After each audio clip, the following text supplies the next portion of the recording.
Hi అండి. నమస్తే. నేను మీ Lakshmi. Welcome back to our channel. ఈరోజు మనం కమ్మటి రుచితో చాలా టేస్టీ అయిన మటన్ కర్రీ చేయబోతున్నామండి. మటన్‌తో మనం చాలా విధాలుగా రకాలుగా చేసే ఉండాము మన ఛానల్‌లో. మటన్ ఫ్రై గానీ, మటన్ బిర్యానీ గానీ, ఇలా ఒక్కసారి ఈ మటన్ కర్రీ చేసుకొని తిని చూడండి.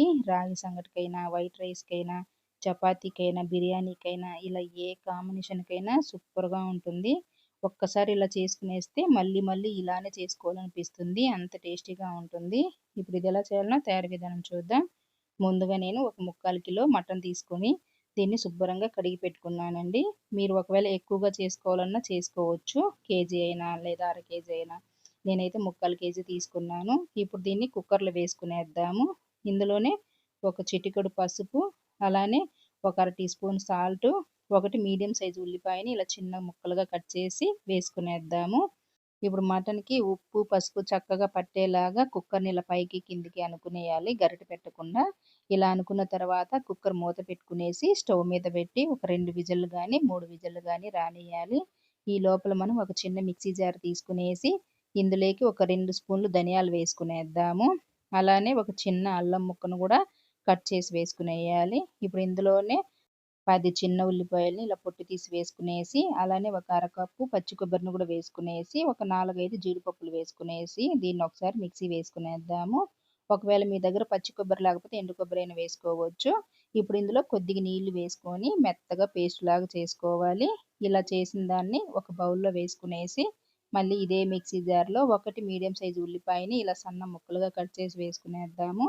ఇప్పుడు ఈ ఉల్లిపాయను కూడా చక్కగా పేస్ట్ చేసుకునేసి దీన్ని కూడా ఒక బౌల్‌లో వేసుకునేసి, మళ్ళీ ఇదే మిక్సీ జార్‌లోకి ఒకటి మీడియం సైజ్ టమోటాని చిన్న ముక్కలుగా కట్ చేసి వేసుకునేద్దాము. టమోటా మీరు ముక్కలుగా అయినా చేసి వేసుకోవచ్చు. లేదా ఇలా పేస్ట్ లాగా అయినా చేసుకోవచ్చండి. ఇప్పుడు దీన్ని పక్కన పెట్టుకునేసి 2 విజిల్‌లొచ్చిన తర్వాత కుక్కర్‌ని దించి ఆవిరంతా పోయిన తర్వాత మూత తీసి చూద్దాము. చూసారు గదా! మనకి 2 విజిల్‌లకి మటన్ అనేది సగం వరకు ఉడికిపోయింది. మనం తీసుకున్న మటన్‌ని బట్టి విజిల్‌లు పెట్టుకోవాలి. లేతది ఉంటుంది, ముదురుది ఉంటుంది గదా! ఇప్పుడు దీన్ని పక్కన పెట్టుకునేసి స్టవ్ మీద ఇలాంటి వెడల్పాటి పెనం పెట్టుకునేసి ఇందులోకి ఒక 4, 5 స్పూన్ల ఆయిల్ వేసుకునేద్దాము. నూనె కాగిన తర్వాత ఇందులో ఒక అర టీ స్పూన్ ఉద్దిపప్పు ఆవాలు వేసుకునేసి ఇవి వేగిన తర్వాత మనం మిక్సీ పట్టిన ఉల్లిపాయ పేస్ట్ వేసుకోవాలి. ఈ ఉల్లిపాయ పేస్ట్ అనేది పచ్చివాసన లేకుండా మంట మీడియంగా పెట్టుకునేసి ఇలా చక్కగా వేపుకోవాలి. ఇలా వేగిన తర్వాత ఇప్పుడు ఇందులో మనం ధనియాలు, పచ్చి కొబ్బరి, జీడిపప్పు పేస్ట్ చేసినాం గదా! ఇది వేసుకునేసి దీన్ని గూడా మీడియం ఫ్లేమ్‌లోనే చక్కగా ఫ్రై చేసుకోవాలి. ఈ మసాలాలంతా మనకి పచ్చి వాసన లేకుండా వేగితే మనకి కర్రీ అనేది చాలా టేస్టీగా ఉంటుంది. ఇలా వేగిన తర్వాత ఇప్పుడు ఇందులో మనం టమోటా పేస్ట్ వేసుకోవాలి. ఈ టమోటా పేస్ట్ వేసుకున్న తర్వాత కూడా ఒక నిమిషం పాటు ఇలానే కలుపుతూ ఉండాలి. టమోటా పేస్ట్ అంతా మసాలాకి ఇలా చక్కగా పట్టిన తర్వాత ఇప్పుడు ఇందులో ఒక 3 పచ్చిమిరపకాయల్ని సన్నగా కట్ చేసి వేసుకునేద్దాము. అలానే కొద్దిగా కరివేపాకును కూడా వేసుకునేసి ఈ మసాలాని కొంచెం తిక్కుగా అయ్యి పచ్చి వాసన పోయేంత వరకు ఇలా వేపుకోవాలి. చూసారు కదా! మసాలా అంతా మనకి చక్కగా వేగిపోయింది. ఇప్పుడు ఇందులో 1:30 స్పూన్ మిరప్పొడి, అలానే ఒక పావు టీ స్పూన్ ఏంచిన జీలకర్ర పొడి, ఒక చిటికెడు పసుపు, ఒక పావు టీ స్పూను మిరియాల పొడి వేసుకునేసి వీటిల్ని కూడా ఒకసారి ఇట్లా అంతా కలుపుకునేయాలి. ఇప్పుడు ఈ మసాలా అంతా ఇలా చక్కగా కలిసిపోయిన తర్వాత ఇప్పుడు ఇందులో మనం మటను వేసుకునేయాలి. నీళ్ళతో సహా ఇట్లా మొత్తం వేసుకునేసి అంతా ఒకసారి కలుపుకునేయాలండి. మనకి గ్రేవీని బట్టి నీళ్ళనేది చూసి వేసుకోవచ్చు.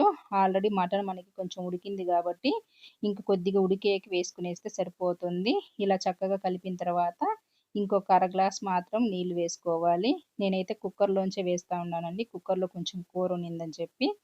ఒకవేళ మీకు గ్రేవీ ఎక్కువ కావాలనుకుంటే ఇంకొద్దిగా నీళ్లు వేసుకోండి. నాకైతే ఈ మాత్రం నీళ్లు సరిపోతుంది. ఇప్పుడు ఉప్పు, కారం ఏదన్నా తగ్గినట్టు అనిపిస్తే చూసి ఒకసారి వేసుకునేద్దాము. నాకైతే కొంచెం సాల్ట్ తక్కువగా ఉంది. సాల్ట్ వేసుకునేసి మరి ఒకసారి ఇలా అంతా కలిపేసేసి మూత పెట్టి దీన్ని మధ్య మధ్యలో చూసుకుంటూ ఒక 10 నిమిషాలు చక్కగా ఉడికించుకునేయాలి. 10 నిమిషాల తర్వాత మనం మూత తీసి చూద్దాము. గ్రేవీ కూడా చిక్కగా అయిపోయి మటన్ కూడా చక్కగా ఉడికిపోయింది చూడండి. చూస్తా ఉంటేనే అర్థమైపోతుంది గదా! ఇది చల్లారిన తర్వాత ఇంకొంచెం చిక్కబడిపోతుంది. ఇప్పుడు కొంచెం కొత్తిమీర చల్లుకునేసి స్టవ్ ఆఫ్ చేసుకునేస్తే మటన్ కర్రీ అనేది రెడీ అయిపోయింది. మనం ఉడికించుకునేప్పుడు ఎక్కువగా ఉడికించుకోకూడదండి మటన్ అనేది. కుక్కర్‌లో ఒక 2 విజిల్లు గాని, 3 విజిల్లు గాని రానిస్తే సరిపోతుంది. ఇలా చేసిన మటన్ కర్రీ రాగి సంగటికైనా, చపాతీకైనా చాలా బావుంటుంది. నేను ఎక్కువగా రాగి సంగటికి, చపాతీకే చేస్తానండి. మీరు కూడా ఒక్కసారి ఇలా చేసుకొని తిని చూసిన తర్వాతనే కామెంట్ పెట్టండి మీకు ఎలా వచ్చిందనేది. ముక్క కూడా జ్యూసీగా, సాఫ్ట్‌గా భలే ఉంటుందండి మటన్ కర్రీ ఇలా చేస్తే. ఈ వీడియో గనుక నచ్చితే లైక్ చేయండి. ఇలాంటి మరెన్నో రెసిపీస్ కోసం మన ఛానల్‌ని సబ్స్క్రైబ్ చేసుకొని మీ ఫ్రెండ్స్ అండ్ ఫ్యామిలీకి షేర్ చేయండి. అలానే పక్కనే ఉండే బెల్ ఐకాన్‌ని క్లిక్ చేస్తే నేను పెట్టే వీడియోలు మిస్ అవ్వకుండా చూడడానికి.